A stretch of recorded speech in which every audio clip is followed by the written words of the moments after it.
Pretty much every state of the 50 states of America has a lemon law. Unfortunately, sometimes automobile manufacturers don't focus on the safety of the vehicle and instead focus on the safety of their own cash pocketbooks and net profits.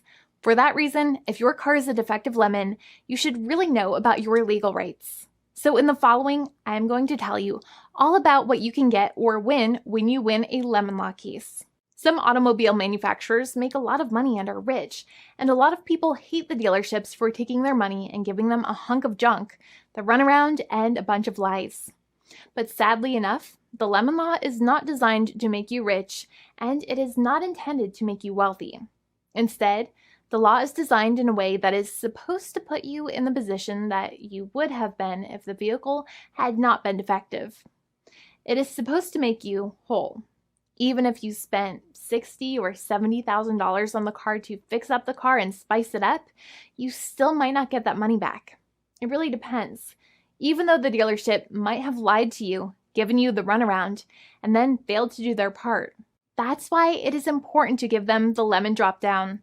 By winning lemon law cases, consumers are really making the road a safer place for all drivers and pedestrians by making automobile manufacturers care more about consumer safety. Now, what you get when you win a lemon law case usually comes down to one of three possible options or remedies.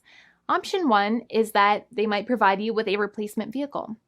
Option 2 is that they might offer you a refund or what is called a lemon law buyback. Options 3, I will discuss option 3 a little later on in this video, and it is an important option you should know about as well with some real lemon juice. So let's start with the first remedy. Option 1 is that they can provide you with a replacement vehicle, which means you can basically trade your car in for a different vehicle, but there are some important things you should know about this option. The replacement vehicle should be a vehicle of similar value. The replacement vehicle should usually also be a vehicle from the same manufacturer with similar MSRP cost. It's crazy that many times, even though you really don't like dealing with that dealership, you might have to get a second car from the same manufacturer, even though they have lied to you and given you the runaround or given you a hard time. But there is another option with this as well, because year after year, the cost of vehicles might go up and the new vehicle might cost more. That price jump can make it difficult to get a car with the same MSRP price. Even though your car was a lemon, you might still have to pay that extra cost for the new and now more expensive vehicle. Thankfully, there is option 2, which allows you to get a refund through a lemon law buyback. But one of the problems with a buyback is that sometimes you might have to have a trade-in vehicle, and you might have still been required to pay more money on that trade-in vehicle. And when you got your new car, the dealership might have rolled over the amount you still were supposed to pay on your previous vehicle into the calculation of your new vehicle.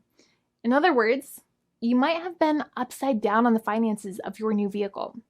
So sometimes you need to pay for that difference in order to get out of the car. And a lot of people find it extremely weird that they have to pay money in order to get out of the defective vehicle. But many times that's how it works. Now, in a lemon law buyback, if you get a lemon law buyback, you usually get back what you paid.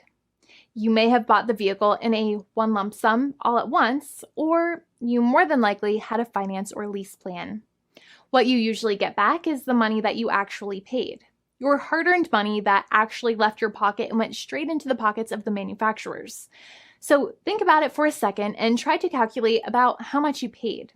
Think about the down payment and also add up all of the monthly payments that you have made for your car so far. It can add up to a lot of hard-earned money. In some cases, it can add up to $30,000 or more, but every case is different. Even though they accept that their vehicle is a lemon, many times the manufacturers still try to pinch pennies and also nickel and dime their customers. So they deduct certain fees during the negotiations, such as an offset for mileage for the portion of time that your vehicle did not have problems. Sometimes it is legal for manufacturers to deduct such things from the settlement you end up getting, but many times they may be doing so incorrectly or it might be taking away too much of your personal money. Having a powerful negotiator and experienced attorney by your side can be very helpful. In addition, most lawyers do not charge you out of your own pocket for their attorney's fees and court costs. Many attorneys only get paid if they win, and if they don't win, they just don't get paid anything. Lots of attorneys spend their own money on your case, and the attorney might never get the money back. But it may make sense for the lawyer to take that risk if you have a strong case. It reminds me of being a kid and selling lemonade and spending my piggy bank coins and quarters to make the lemonade, even though I was never sure if I would make my money back. But when I made amazing lemonade, everybody would want it. We would all be happier as a result. Option 3 is that sometimes a manufacturer might simply pay you a settlement in what is called a cash and keep procedure. That's when you keep the car, but you get paid some compensation for all of the headaches and defects the vehicle caused. Even if you don't have a clear lemon law case, the manufacturer might still make a good faith offer to settle the matter and get it off of their heads.